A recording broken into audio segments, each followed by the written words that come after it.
Police academy మనకి హిమాయత్ సాగర్ అప్ప. మాకు ఆ టైంలో డైరెక్టర్ గారు ఎంవి కృష్ణారావు గారు డైరెక్టర్గా ఉండేవారు.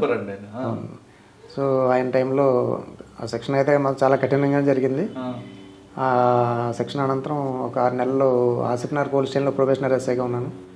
తర్వాత ఇక్కడ మన కాచిగూడలో ఒక 3 సంవత్సరాలు ఎస్ఐగా పనిచేశాను. అంటే 96 నుంచి 99 వరకు కాచిగూడలో పనిచేశాను. మీరు ఇంతకుముందు అడిగిన సందర్భం అదే.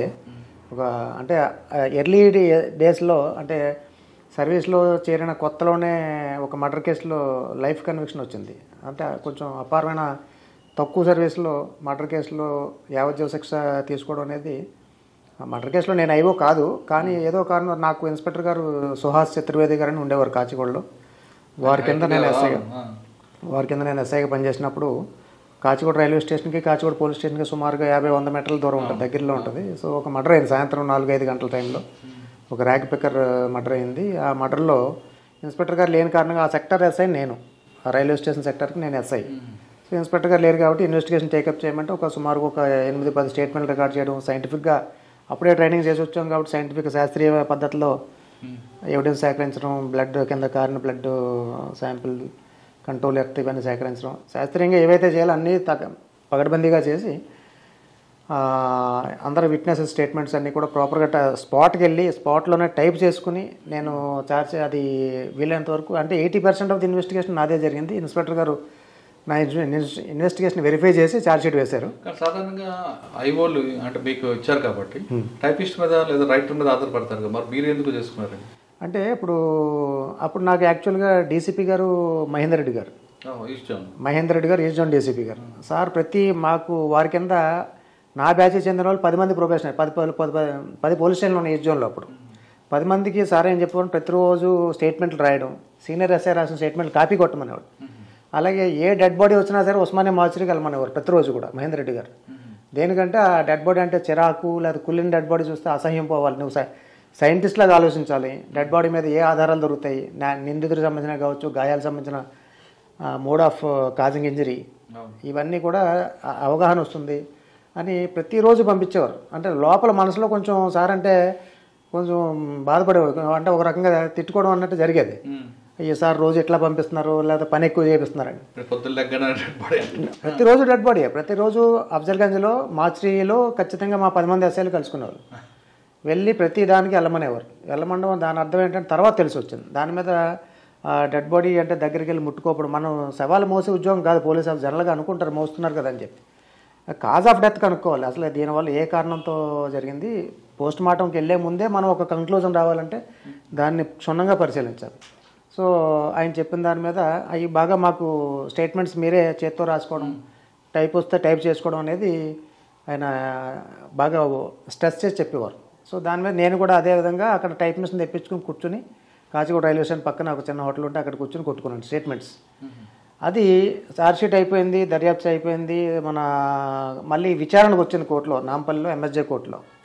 విచారణకు వచ్చినప్పుడు ఈ ఇన్స్పెక్టర్ గారు ఏదో కారణంతో లీవ్లో ఉండడం వల్ల ఇన్వెస్టిగేషన్ ఎక్కువ శాతం నేనే చేశాను. అందులో మర్డర్ కేసు నేను చేయకూడదు, కానీ ఫైనల్గా 80% ఇన్వెస్టిగేషన్ జరిగింది. జరిగిన తర్వాత అదంతా కూడా కోర్టులో ఎవిడెన్స్ చెప్పినప్పుడు అంతా బాగానే శాస్త్రీయంగా జరిగింది, అంతా కన్విన్స్ అయ్యారు జడ్జి గారు. తర్వాత డిఫెన్స్ కౌన్సిల్ ఒక పాయింట్ పట్టుకున్నట్టు, అంటే ఇవన్నీ టైప్ చేసి ఉన్న స్టేట్మెంట్స్ జనరల్గా రాస్తారు కదా, రాస్తే నీ రైటింగ్గా అడుగుతారు, నీ హ్యాండ్ రైటింగ్ స్వదస్తూరినా కదా అనేది.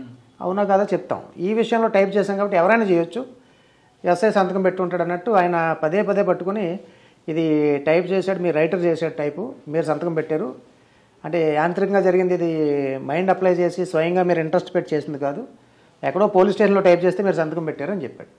సాక్షుల్ని చట్ట ప్రకారం ఎక్కడైతే మనం విచారణ చేస్తాం అక్కడే సాక్షుల స్టేట్మెంట్ రాసుకోవాలి. ఇది మర్డర్ జరిగింది రైల్వే స్టేషను, అక్కడే సాక్షుల్ని విచారణ చేయాలి, కానీ మీరు పోలీస్ స్టేషన్లో చేశారనేది ఆయన పట్టుకున్నారు. లేదు నేను స్వయంగా చేశాను కాబట్టి నాకు ఆ కాన్ఫిడెన్స్ ఉంది, అంటే నేనే టైప్ చేసుకున్నాను కాబట్టి నేను గట్టిగా ఖండించి పదే ఖండించిన తర్వాత జడ్జి గారు కూడా చెప్పారు, జాగ్రత్త, నువ్వు ఈ శాంతి పద్ధతులన్నీ నీ భుజం మీద ఉన్నాయి, నువ్వు చెప్పిన ఈ ఆన్సర్ వల్ల తప్పుడు ఆన్సర్ చెప్తే లా అండ్ ఆర్డర్ దెబ్బతింటుంది, అంటే నేరస్తుడికి బెనిఫిట్ జరుగుతుంది అని చెప్పి వార్నింగ్ ఇచ్చారు జడ్జి గారు. లేదు సార్ నేనే చేశానని మరీ గట్టిగా చెప్పాను నమ్మకంతో. అప్పుడు టైప్ చేసి చూపిస్తావా అన్నారు. అక్కడే టైపిస్ట్ స్టేట్మెంట్ ఉంటుంది, టైప్ మెషిన్ ఇచ్చారు, న్యూస్ పేపర్ ఇచ్చి టైప్ చేయమని చెప్పారు. సో నేను ఆల్రెడీ హయ్యర్ పాస్ అయ్యి ఉన్నాను టైప్. తెలీదు. నేను కొట్టే స్పీడ్కి స్పీడ్ కావచ్చు, ఆ రిథమ్ కావచ్చు, దాన్ని చూసి జడ్జి గారు చాలా ఇంప్రెస్ అయ్యారు. సో వీడు అబద్ధం చెప్పట్లేదు, ఇన్వెస్టిగేషన్ స్వయంగా ఇంట్రెస్ట్ పెట్టి చేసుకున్నాడు, వాడే టైప్ చేసాడని నమ్మారు. నమ్మి ఆ కేసులో యావజ్జీవ శిక్ష పడింది ఆ ముద్దాయికి. అన్ని అడ్వకేట్ ఏం పట్టుకున్నాడు, డిఫెన్స్ అడ్వకేట్ అన్ని విధాలుగా సైంటిఫిక్గా జరిగింది ఇన్వెస్టిగేషను. ఇంకా మనల్ని తప్పు సరిగా చేయలేదని చెప్పడానికి పాయింట్ లేక ఇందులో దొరుకుతాడేమో అనుకుని టైపిస్ట్ చేశాడు, ఈ స్టేట్మెంట్స్ అన్ని టైప్ చేశాడు, నువ్వు సంతకం పెట్టావు అన్నారు, సాక్షుల స్టేట్మెంట్స్. సో అది కూడా రూల్ అవుట్ అయిపోయింది. సో ఇంకా కేసు కొట్టడానికి ఆస్కారం దొరక్క జడ్జి గారు అది అందులో యావజ్జీవ శిక్ష విధించారు. సో నాకు అపారమైన సంతృప్తి కలిగింది. అంటే ఒక 4 నెలల్లో 3.5 లేదా 4 సంవత్సరాల లోపలే కేసు డిస్పోజల్ అయింది. సార్ ఆ కేసులో అప్పుడు కన్విక్షన్ వచ్చినందుకు లైఫ్ మహేందర్ రెడ్డి గారు ఏమన్నారు? అంటే మహేందర్ రెడ్డి నేను ఏమైందంటే ఇది ఆఫీసర్స్ అయితే నాకు ప్రమోద్ కుమార్ గారు ఏసీపీగా ఉన్నారు అప్పుడు, కాచిగూడ ఏసీపీ. మహేందర్ రెడ్డి గారిని కలిసే అవకాశం దొరకలేదు ఆ టైంలో. ప్రమోద్ కుమార్ గారు పిలిచి అయితే ఆయన కంగ్రాచులేట్ చేశారు, నాకు రివార్డు కూడా ఇప్పించారు.